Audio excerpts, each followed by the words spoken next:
Once again, welcome to Insights with Dr. Val-Addo, and we want to thank you for watching our previous presentations. And today's presentation is the Faith in a Series. My name is Dr. J. Val-Addo, your regular presenter. Now, we've been discussing the topic, understanding how Scripture and history, or a kind of wisdom, were misused to undermine Africa's future and development. Now, in our previous discussion or presentation, we looked at how Europe misused Scripture to target Africa and Africans. In today's presentation, we're going to look at Africans and African descents cursed. Are they cursed? Now, we will be trying to do the scriptural analysis of this allegation that Europeans have placed on Africans, that they are cursed, or the curse of Ham and Canaan is on Africa and Africans. And this is just the part one of the analysis.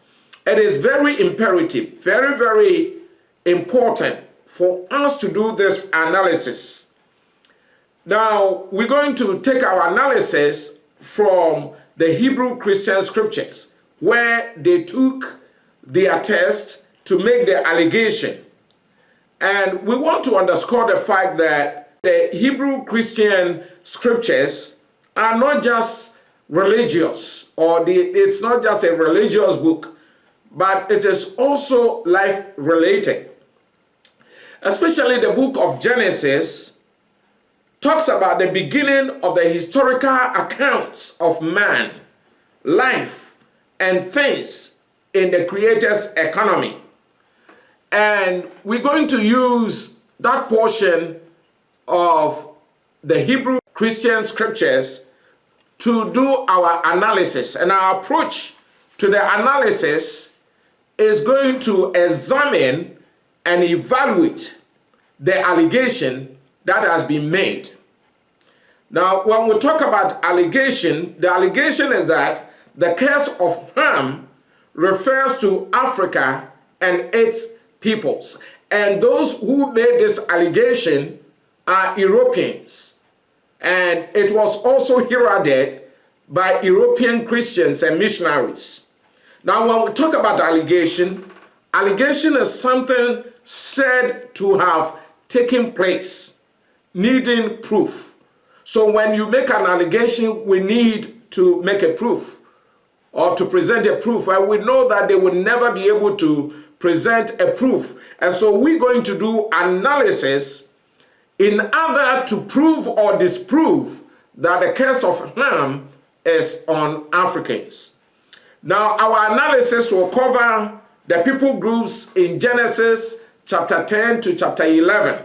Now, what I mean by that is when you go to Genesis 10 and chapter 11, there are people groups, and this will be the analysis that we will do. We will do the analysis to cover the people groups, and also analysis about the racial misrepresentation or misuse of Noah's curse. Now, when we go to Genesis chapter 10 and chapter 11, there is what we know about the people, three main people groups that God was going to, or the Creator was going to use to populate the world. And we want to touch on a synopsis or a brief summary of facts that will aid our understanding of the people groups in Genesis chapter 10 and chapter 11. And I'm going to present three facts.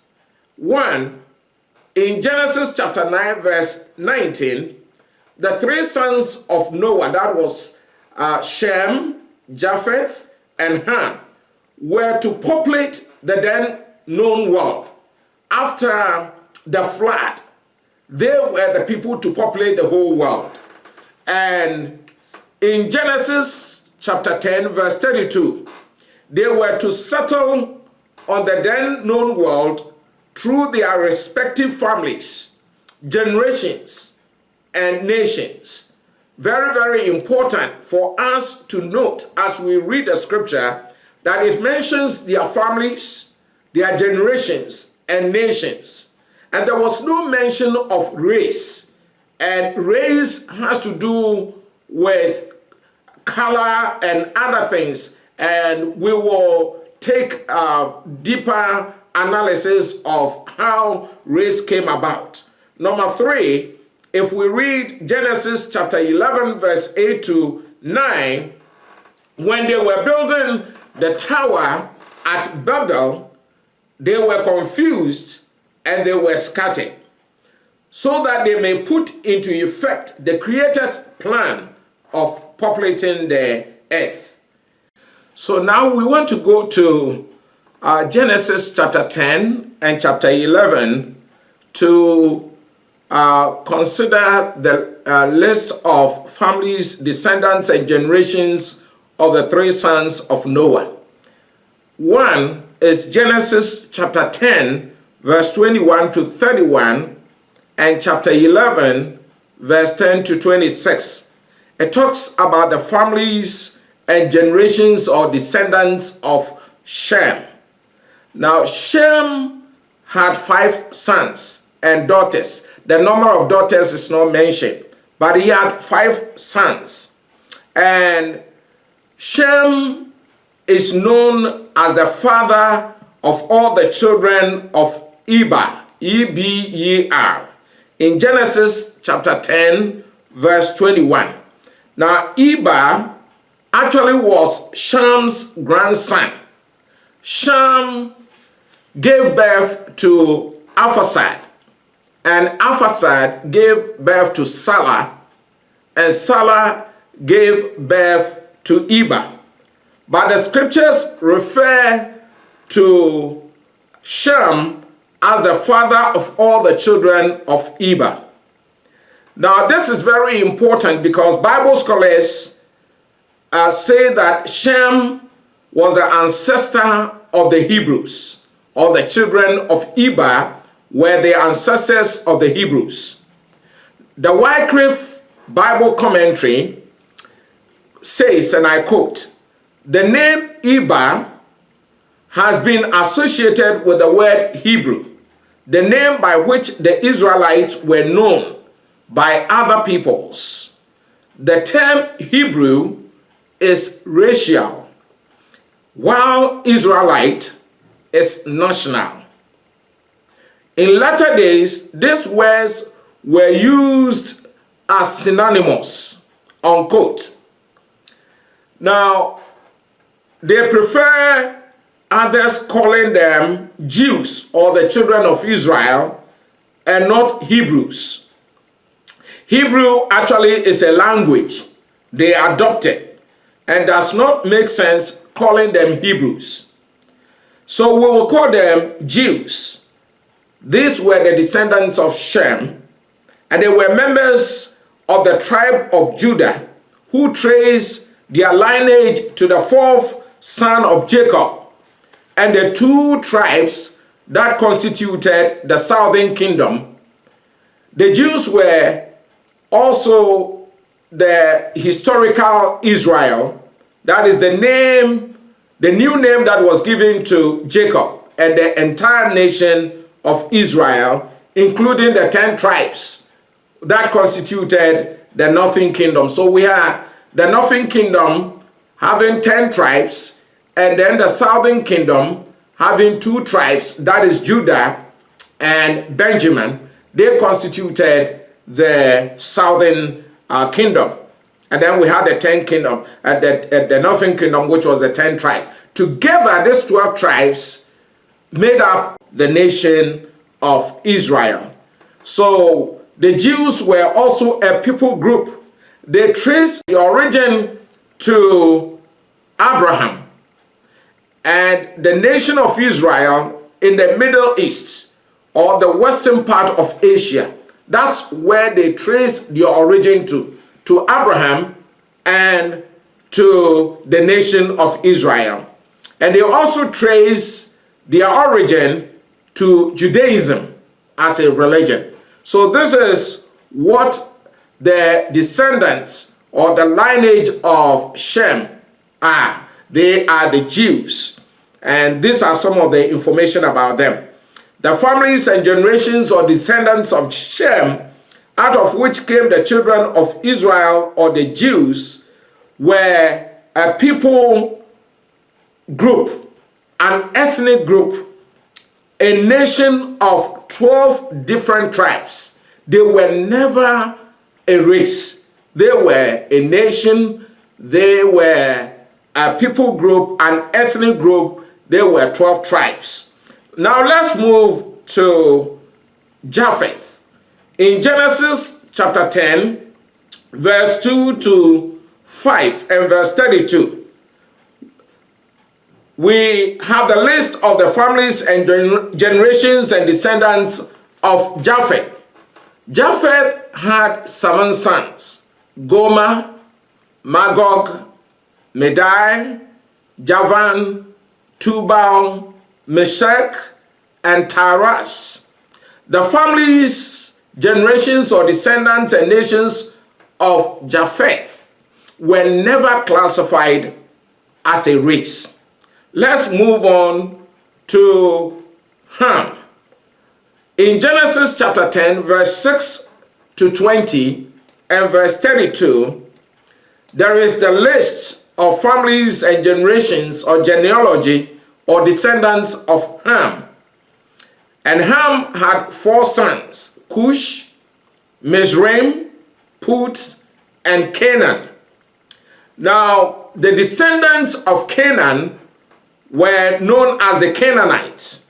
Now, if you read Genesis chapter 10, verse 15 to 17, there is a list of 9 descendants of Canaan, and they are known as Jebusites, Amorites, Girgashites, Havites, Arkites, Sanites, Avadites, Semarites, and Hamathites. These were the 9 descendants of Canaan.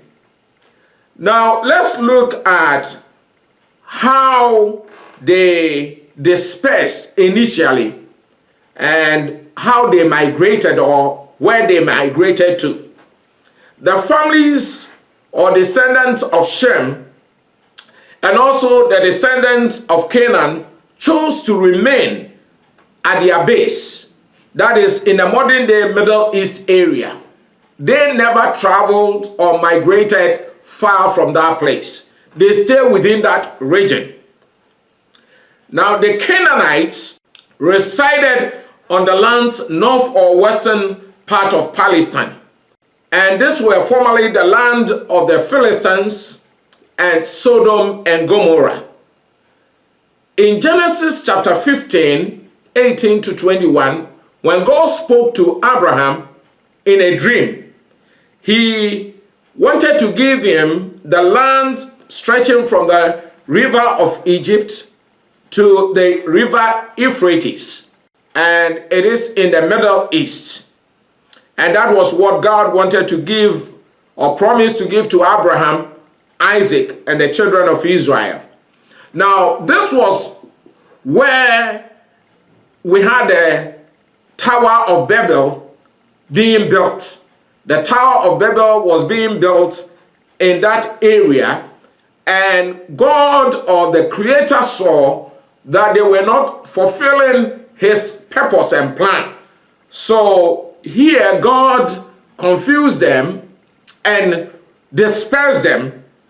So they spoke in different languages, and because they were in families, different families, under these 3 children of Noah, they spoke different languages, but they could understand others slightly in their family. And I want to give an example. Like, you go to Ghana, we have the Akan tribe, which is the largest tribe in Ghana. Now, that tribe is made up of subset tribes, and there are languages that they speak that are not the same, but you can hear one another. For instance, the Ashanti will speak, the Fanti will hear, but it's slightly different, but they all belong to the same bigger Akani tribe. The Fanti will speak, the Bron will hear, but the language is a little bit different from the Bron. The Bron will speak sometimes, the other will hear a little bit, but that is not the way the other subset speaks. So when the confusion took place and they spoke in different languages, those under the three sons of Noah, the families under them, could slightly hear them speak. And so along the line, they banded themselves together into smaller people groups. So families and descendants became smaller people groups, and they migrated. And they went to other parts of the earth connected to the Middle East, with the exception of the children of Shem, or the descendants of Shem, and also the Canaanites who lived in the Middle East area. The others moved on to the lands, or migrated to the lands of modern-day Africa, Western Europe, Eastern Europe, and Asia. These are now what we know as continent, which we know as continent.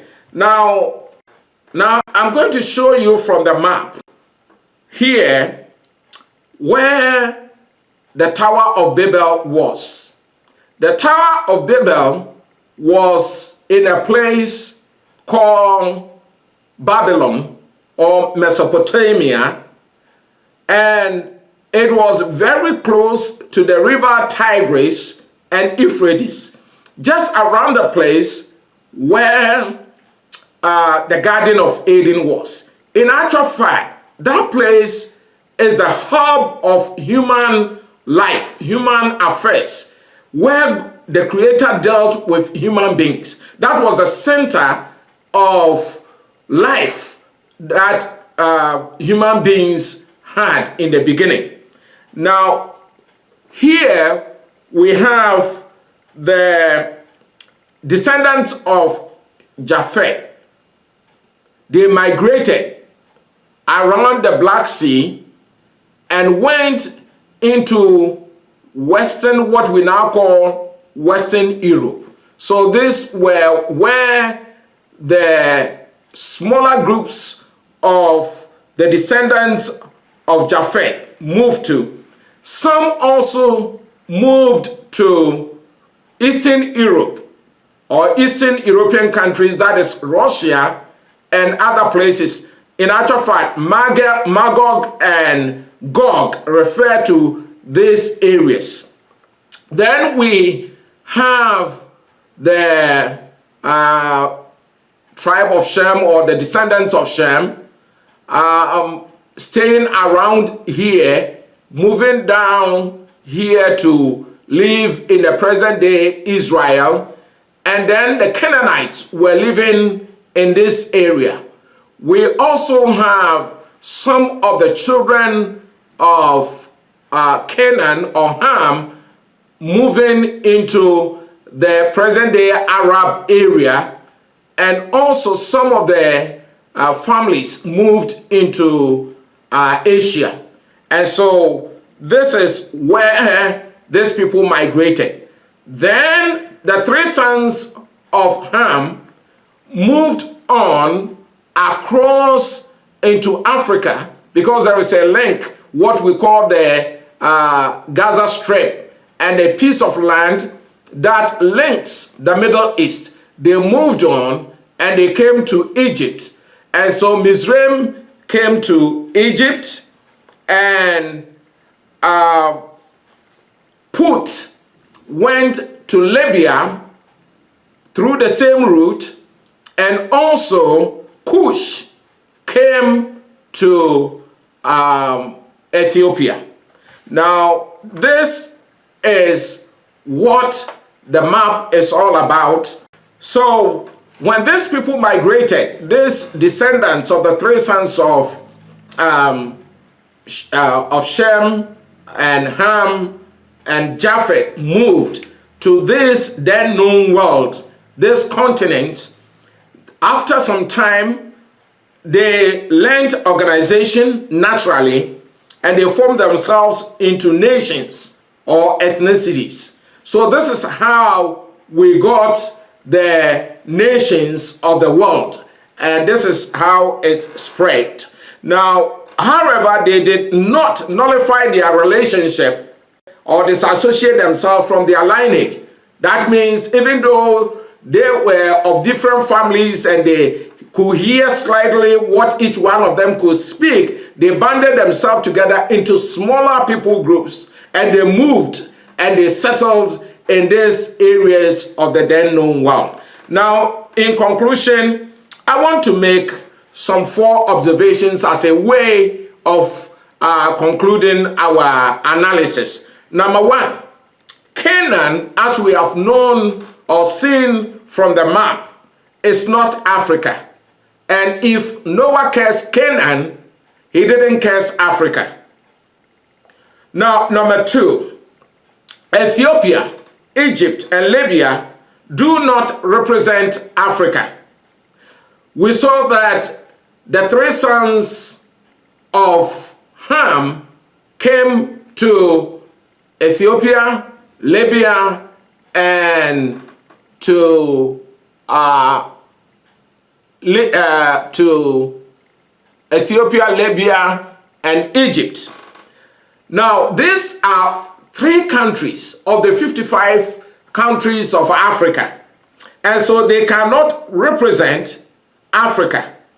Number 3, for Cush, Mizraim, put to settle in Africa does not make it a cursed continent.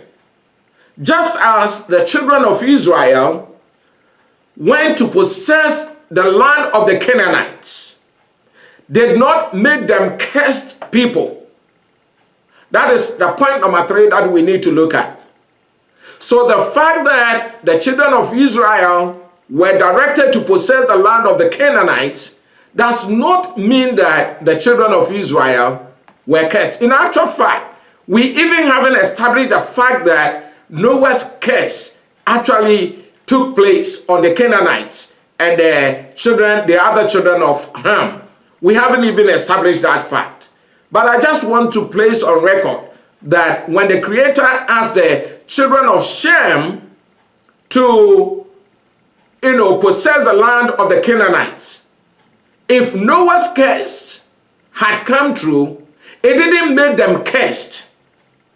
And so, in our analysis, we find that attributing the curse of Canaan or Ham to Africa is invalid. It doesn't have a substance. And lastly, the land of Canaan was not cursed. It was rather described as a land flowing with milk and honey. That means this people, the Canaanites, were possessing a place that was blessed immeasurably. They were blessed in a special way. But God or the Creator wanted to give it to the lineage of Shem. So the land wasn't cursed, and we cannot say definitely that Noah's curse came upon them and upon the land. We hope that this information has been a blessing to you, and we are gradually building a case to dispute the alleged curse of Ham or Canaan that the Europeans have for so long a time placed on Africans. And we are trying to work gradually. We are not done. And so this is our first phase of the analysis, and we will continue with it. But from what we have discussed and shown from the map, you will understand that the land of Canaan is not the land of Africa. And Canaan wasn't cursed, Africa wasn't cursed. And so If you want to continue receiving the if you want to continue receiving the continuation of these presentations of Insights with Dr. Val-Addo on Africa immediately they are released, we want you to click the subscribe button. And if it has been a blessing to you, we want you to press the thumb up sign and click the share symbol to send it to your friends and to your relatives. In addition, please write a comment, if any. God bless.